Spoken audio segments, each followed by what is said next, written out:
વખાણ કર્યું, જેનો બાપ મોટો હોય ને એનું કામ મોટું થાય. નહીંતર હમણાં અમદાવાદની અંદર એક ભાઈ હોસ્પિટલમાં દાખલ હતા, છેલ્લી અવસ્થા. તો પૂછ્યું મોટો દીકરો ક્યાં ગયો, કે આ ગયો. નાનો દીકરો કે એ અહીંયા છે. વચ્ચે કે એ અહીંયા છે. નર્સ ઊભા હતા, એમના ઘરના ઊભા હતા.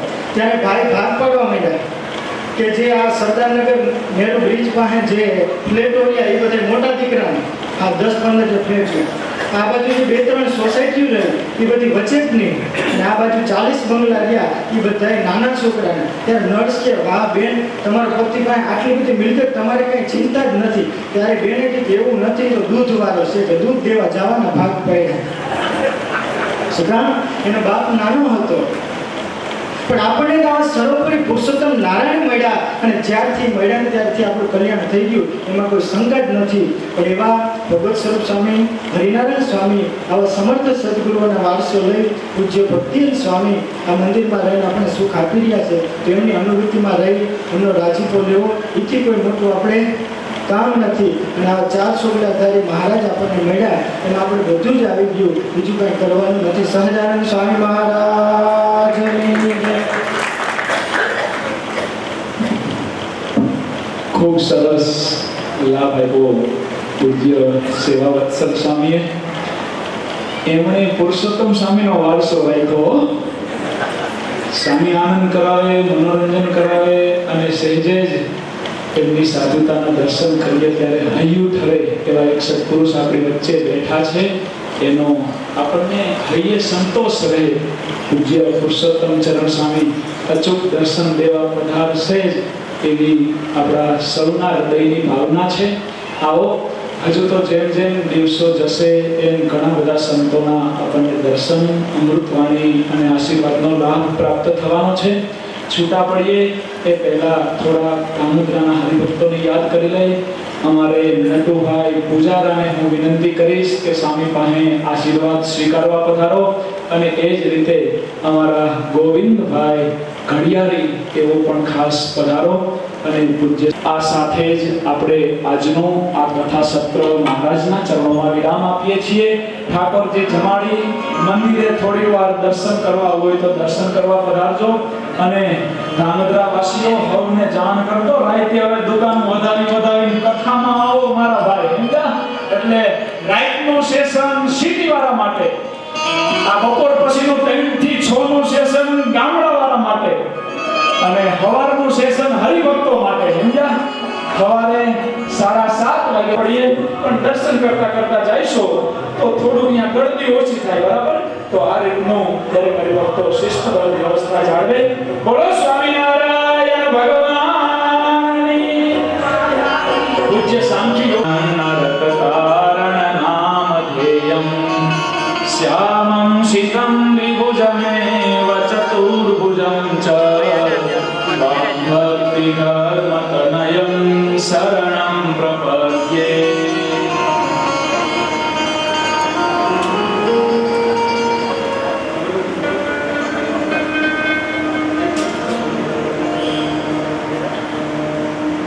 શરણાગત પાપ પર્વતમ ગણયિત્વા ન તદીય સદ્ગુણમ અણુમાપ્યતુલમ હિ મન્યતે સહજાનંદ ગુરુમ ભજે સદા. યજમાન બંધુઓએ ખૂબ સુંદર રીતે કથાના પ્રારંભે પૂજનનો લાભ લીધો છે. આ તમામ યજમાનો હજી શ્રી સ્વામિનારાયણ ભગવાન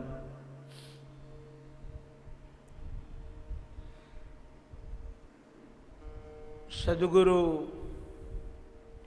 શ્રી બ્રહ્માનંદ સ્વામી અને એમની પરંપરાના સર્વે સંતો, અત્યારના અમારા વિદ્યમાન પૂજ્ય ગુરુદેવ પૂજ્ય શાસ્ત્રી સ્વામી શ્રી વિશ્વહરિદાસજી સ્વામી, પૂજ્ય ભક્તિનંદન સ્વામી, પૂજ્ય સર્વજી વિતાવર સ્વામી,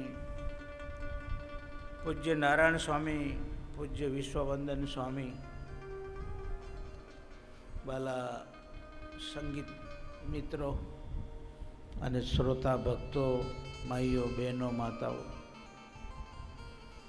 3 દિવસનો આપણો આ કાર્યક્રમ, એનો આ પહેલો દિવસ અને એનું બીજું સત્ર. સત્સંગી જીવનનું બીજું પ્રકરણ આપણે પસંદ કર્યું છે કથામાં, અને બીજા પ્રકરણને શાસ્ત્રમાં લખ્યું સત્સંગી જીવનમાં કે ભગવાનનું હૃદય છે. ભગવાનના હૃદયનો જે અભિપ્રાય છે ને બીજા પ્રકરણમાં મહારાજે રજૂ કર્યો છે, સતાનંદ સ્વામી. અને સતાનંદ સ્વામી એવા સંત હતા કે મહારાજના હૃદયગત અભિપ્રાયને જાણતા હતા.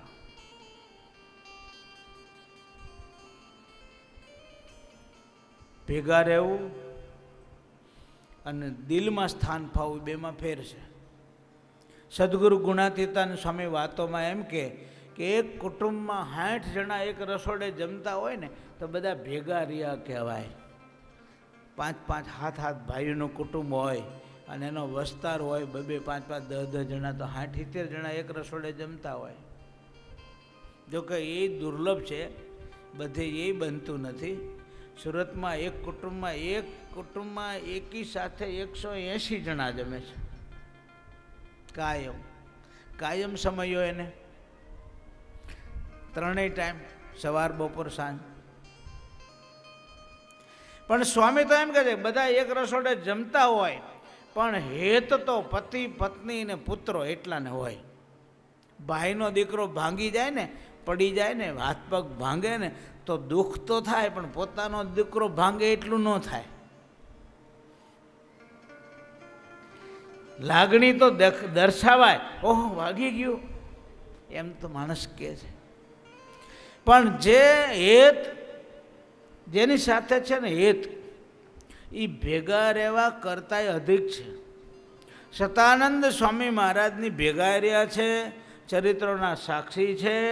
અને મહારાજની કૃપાથી સતાનંદ સ્વામીને સમાધિ થઈ અને બધા ચરિત્રો જોયા છે. અને ચરિત્રો જોયા પછી એમને બધા ચરિત્રો લખ્યા છે. ધર્મની વાત કરતા બીજા પ્રકરણની શરૂઆતમાં ધર્મની વાત કરી, અને ધર્મની વાતમાં જો વાત આવી ગઈ હોય તો મને કહેજો, તો હું આગળ નહીં લઉં.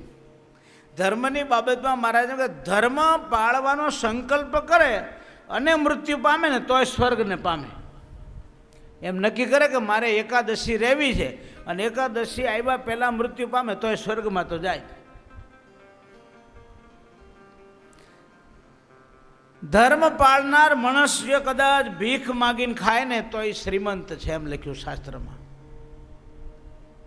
અને ધર્મને દ્રઢ કરવા માટે 2 વાના જોઈએ, શ્રદ્ધા અને નિયમ. શ્રદ્ધાનો દાખલો તો અવારનવાર આપું છું.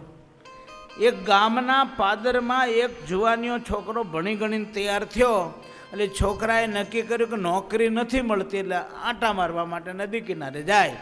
તો નદી કિનારે ફરવા નીકળેલો, એમાં કોઈ દેવનું મંદિર જોયું, એટલે એને એમ થયું કોઈ દેવ લાગે છે અહીં. અંદર જઈને જોયું, સિંદૂર ચોપડેલું હતું, નક્કી ન થયું. એને એમ થયું કે હનુમાનજી છે, એટલે માનતા રાખી એને કે હનુમાન દાદા જો મને અઠવાડિયામાં નોકરી મળી જાય તો 5 શ્રીફળનું તોરણ એક બાંધીશ ને 1 શ્રીફળ વધેરીશ.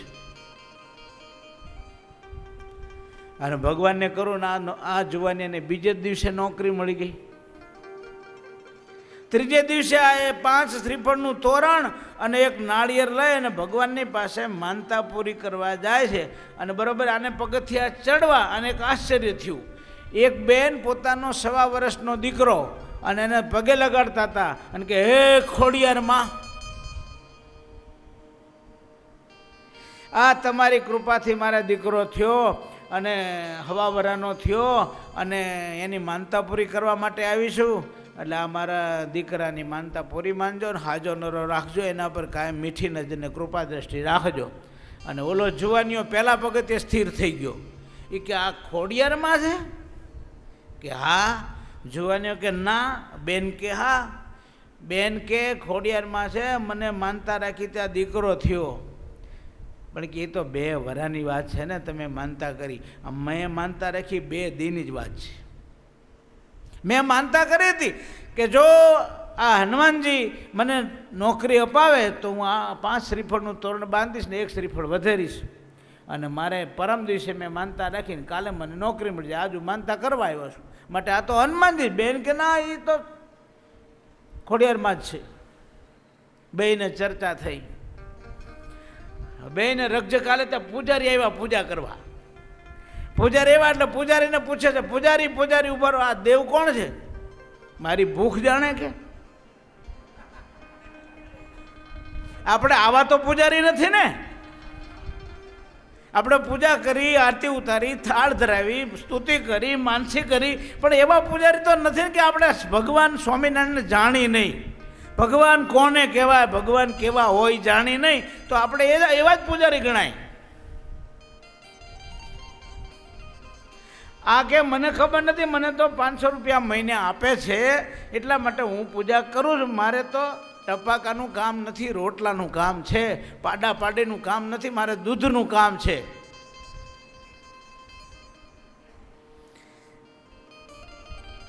પૂજારી કે ગામમાં જાઓ, ગામમાં ચોરે કો ગઈઢરા બાપા બેઠા છે પાછા, તેને પૂછજો. આ બે બાઈ અને ઓલો જુવાનીઓ બે આવ્યા, માનતા મેલ પડીને આવ્યા અને બાપા બેઠેલા ચોરા પાછા. તેને કે બાપા, આ નદીના કાંઠે ઓલું દેરું છે, એમાં દેવ કોણ છે? એ તો કે હુરધન દાદા છે. બેન કે પણ મારો દીકરો થયો. ઓલો કે મને નોકરી મળી ગઈ. કારણ શું? એ શ્રદ્ધા તમારી. શ્રદ્ધા વગર શાસ્ત્રમાં એમ લખ્યું, સત્સંગી જીવન બીજા પ્રકારનું, શ્રદ્ધા વગર સર્વસ્વ દાન કરી દે તો એક પૈનું ફળ નથી થતું. શ્રદ્ધાથી જ ફળ મળે છે. શ્રદ્ધા વગર કોઈ ધર્મ સિદ્ધ ન થાય. ચોખ્ખું લખ્યું, સર્વસ્વ દાન કરી દે ને તો શ્રદ્ધા વગર કોઈ ફળ નથી. અને શ્રદ્ધા અને બીજું કીધું નિયમ. જેના જીવનમાં નિયમ નથી એને કોઈ ધર્મ પાળવા માટે કોઈ બળ નથી. શ્રદ્ધા અને નિયમ બે હોય તો જ ધર્મ માર્ગમાં આગળ વધી શકાય. શ્રદ્ધા આવી, આ હનુમાનજી છે મારા ઈષ્ટદેવ છે એમ માની અને મોરારી બાપુ ક્યાં પહોંચ્યા. ભલે એથી આગળ હજી ઘણું છે. શું રામચંદ્ર ભગવાનને ઓળખ્યા તો એ વહેલા મોડા જેદી તેદી પરાત્પર પુરુષોત્તમ નારાયણને ઓળખશે. નિષ્કુળામ શું લખ્યું? બંધ કીધા બીજા બારણા રે, બંધ કીધા બીજા બારણા રે, બંધ કીધા બીજા બારણા રે, બંધ કીધા બીજા બારણા રે, વેતી કીધી અક્ષર વાટ પુરુષોત્તમ પ્રગટી રે, વેતી કીધી અચળ વાત પુરુષોત્તમ પ્રગટી રે, વેતી કીધી અક્ષર વાટ પુરુષોત્તમ પ્રગટી રે, વેતી કીધી અચળ વાત પુરુષોત્તમ પ્રગટી રે. બીજા બારણા બંધ કર્યા એટલે કોઈ પણ દેવનો ઉપાસક હોય એ દેવની ઉપાસના અનન્ય ભાવથી એને કરી હોય તો એનો અંતકાળ આવશે તો પુરુષોત્તમ નારાયણ જ એને તેડવા આવશે અને એને સત્સંગમાં જન્મ આપી અને બીજા જન્મે એને ભગવાન પોતાના ધામને પમાડશે. અત્યારે એને અનન્ય ઉપાસના હોય એમાં ફેરફાર થાય એવું ન હોય. ડોંગરેજી મહારાજને કોઈ એમ કહે તમે શ્રી કૃષ્ણ ભગવાનને મૂકી દો અને બીજાને માનો, નહીં માને. મોરારી બાપુને કહો તમે રામને મૂકી દો, નહીં માને.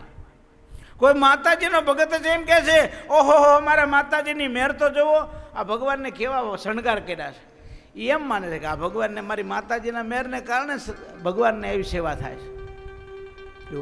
જેને જેને વિશે નિષ્ઠા છે એ પોતાના ઈષ્ટદેવને સર્વોપરી માને છે,